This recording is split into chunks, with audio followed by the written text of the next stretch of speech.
Diabetes ou pré-diabetes? Muitas pessoas se perguntam se isso lhes afeta, se isso lhes diz respeito. E claro que a alimentação tem a ver com essa condição também.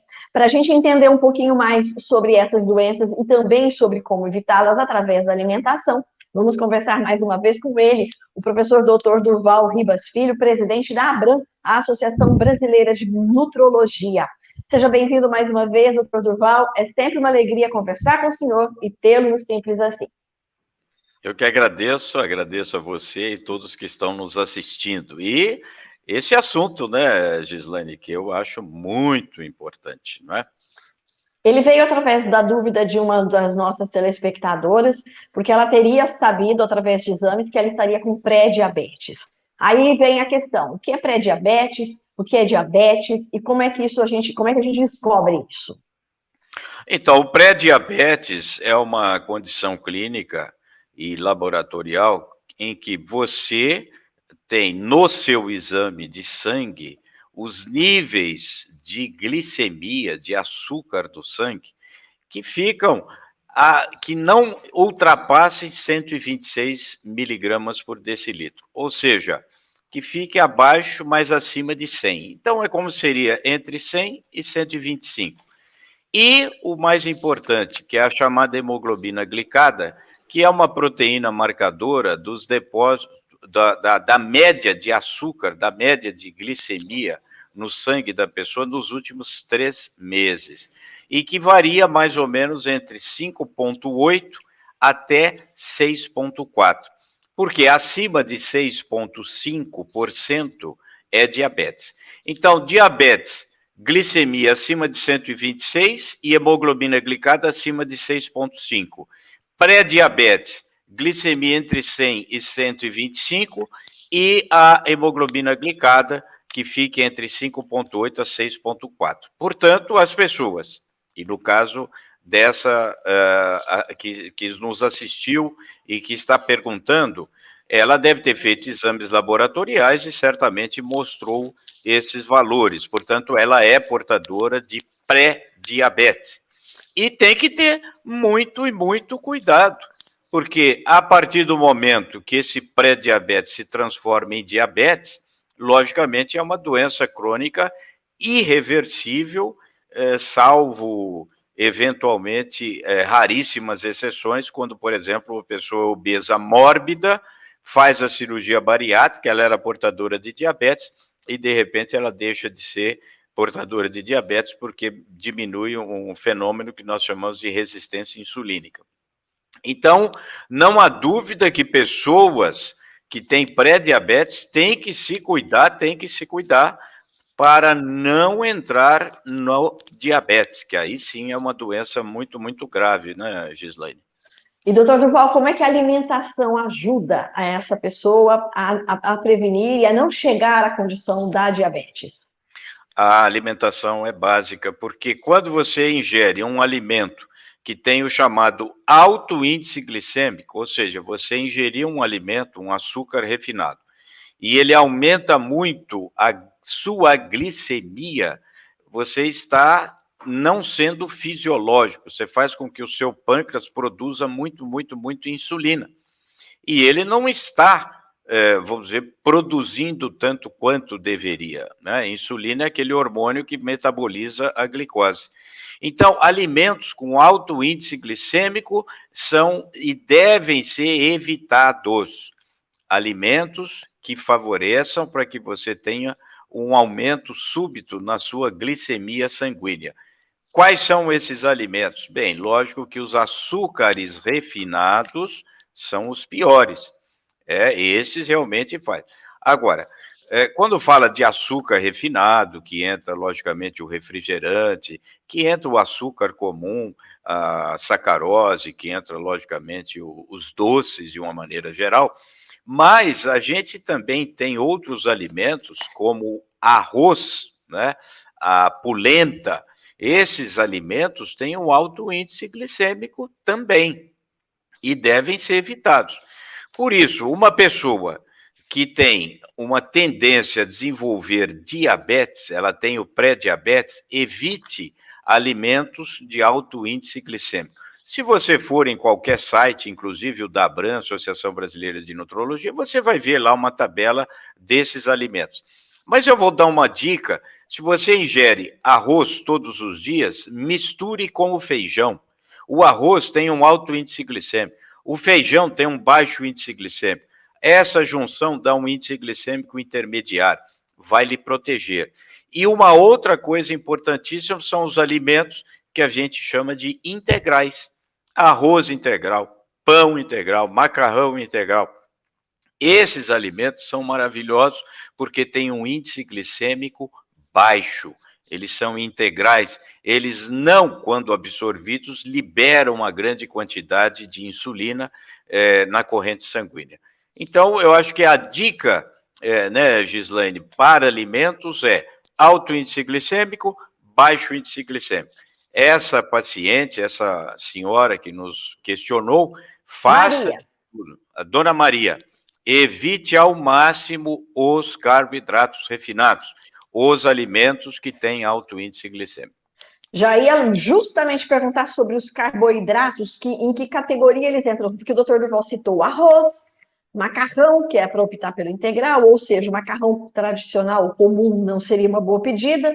O doutor Durval citou aí a polenta, comi polenta ontem na janta, oh my God.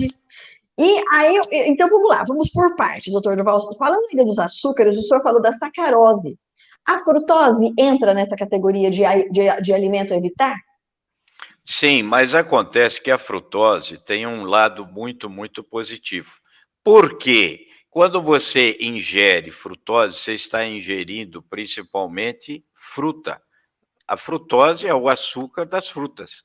E quando você come a fruta, você tem fibras. E essas fibras favorecem a redução do índice glicêmico. Por isso então, que consumir a fruta não tem inteira. problema. Exatamente. Mastigar fibras. Ao invés de chupar a laranja, comer a laranja. Chupar a tangerina, comer a tangerina. Esse é o grande lance. Uma dica também interessante, a banana, que é um alimento maravilhoso, que tem uma alta concentração de carboidrato, misture com canela. Ah, eu vou colocar no micro-ondas, coloca a canela, que tem um baixíssimo índice glicêmico, e você pode ingerir sem se preocupar que o seu pré-diabetes se transforme em diabetes. Quem está com pré-diabetes pode consumir mel? Porque todo mundo fala que o mel é um adoçante natural. Pode? Não e não deve. O mel, ele tem, além da glicose, ele tem a frutose. Então, o mel, ele tem um alto índice glicêmico. Ele não deve ser ingerido. Vou dar uma outra dica interessante.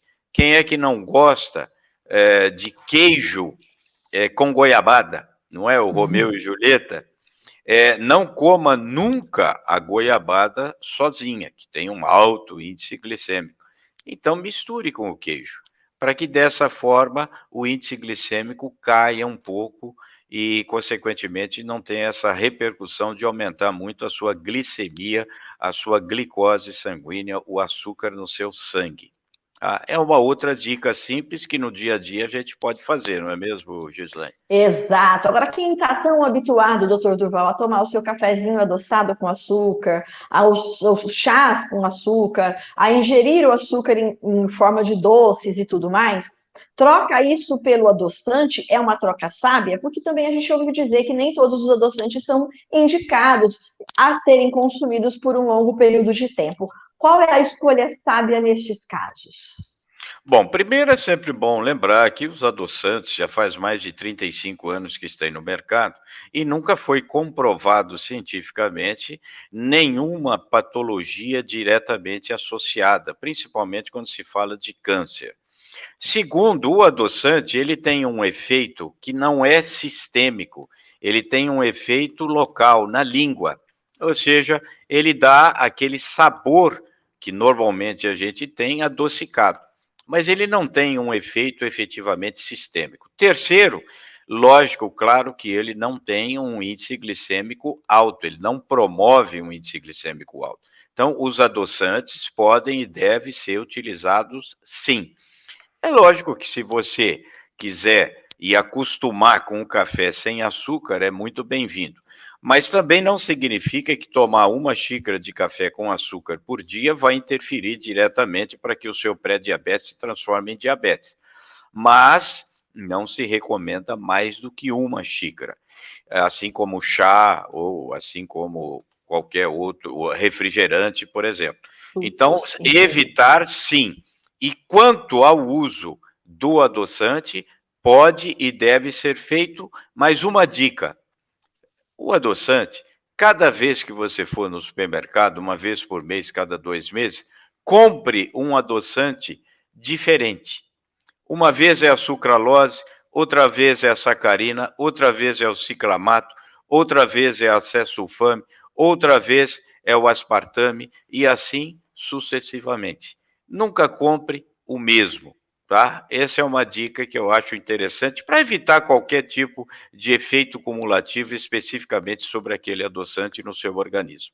E uma última questão, doutor Durval, muitas pessoas acham que trocar o açúcar refinado pelo Demerara, por exemplo, já faz a tarefa, vamos dizer assim, de eliminar algo ruim da alimentação. Trocar o açúcar refinado pelo Demerara é uma boa atitude?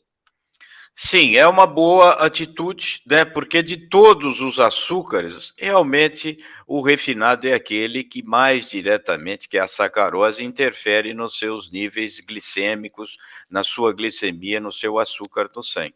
Então, é uma dica, sim, interessante, pode trocar, deve, mas, novamente, se você for adoçar o seu café entre um açúcar refinado e um demerara, é melhor o demerara. Mas mais do que uma por dia não é recomendável. Ou seja, tem que ter mesmo muito cuidado com os alimentos de alto índice glicêmico, quem tem pré-diabetes, porque, lembrando a gravidade da situação, uma vez que o pré-diabetes se transforma em diabetes, é uma doença crônica, metabólica, irreversível, e que você vai levar para a vida toda. Portanto, é uma fase muito importante agora, né, que a gente dá essa dica aí para a dona Maria, que nos questionou. Cuide-se realmente para não permitir que o seu pré-diabetes se transforme em diabetes. E o doutor Durval citou 2 alimentos aí que eu me lembro que são de baixo índice glicêmico que ajudam a combater, a canela e o feijão. Há algum outro alimento que a gente possa ter no dia a dia, acrescentar à nossa alimentação, que possa trazer esse benefício, doutor Durval? Não, todos os alimentos integrais, a nós que estamos acostumados de manhã a comer o pão, o pãozinho francês, pode comer, mas faça de tudo para comprar um pão integral. 3 vezes por semana já é suficiente. Então, o pão que faz parte do nosso dia a dia. Não há necessidade de todos os dias. Aliás, evite ao máximo, assim como o arroz. 3 vezes por semana, faça de tudo para que ele seja integral.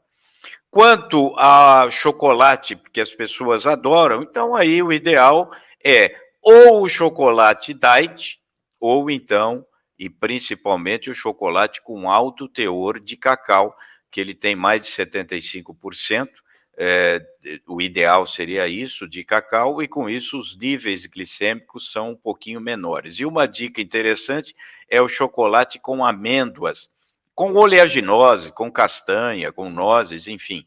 Ele é mais recomendável, inclusive até protege para doença cardiovascular. Chocolate com alto teor de cacau. Essa parte eu gostei. Doutor Durval, mais uma vez, muito obrigada por sua participação aqui com a gente. É sempre muito bom tê-lo aqui conosco. Eu que agradeço e a gente sempre fica à disposição das perguntas dos nossos telespectadores, não é mesmo, Giliane? Muito obrigado Isso a você mesmo. E muita saúde a todos aí que estão nos assistindo. Bom, esse foi o conteúdo que a gente mostrou para vocês acerca do pré-diabetes. Mas olha só, para saber mais sobre saúde, a dica é que você clique no link que está logo ali na descrição e aqui no card, que vai levar você para mais uma entrevista sobre saúde. A gente vai ouvir o Dr. Wesley lá do Instituto G. Barbosa, dentro do projeto de saúde que eles têm, falando sobre obesidade. Bora lá conferir também?